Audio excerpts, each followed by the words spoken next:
என்னாடியை சிறுக்கு வைத்தாய் என்னிடவெல்லாம் வெளிச்சம் தந்தாய் என் நாடகம் ஒரு பெண்கள் முன்னே பணிய வைத்தாய்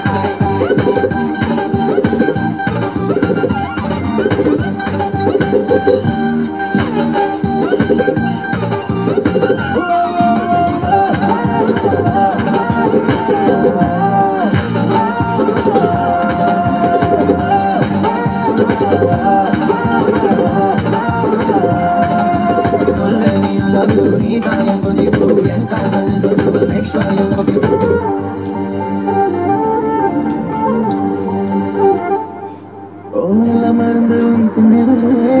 நீ சம்மதித்தால் நான் இரவையில் தருவேன் உன்னிழத்தரை கடும் தூரம் நடந்தேன் அந்த நொடியை தான் கவிதையை வரை பெண்ணே கண்ணே சென்றேனே வருணே என் உயிருக்குள் பேரை வைத்தாய் என் நாடியை சிறுக்க வைத்தாய் என் இரவெல்லாம் வெளிச்சம் தந்தாய் என் நாங்கள் நின்று உன்னை மணிய வைத்தாய்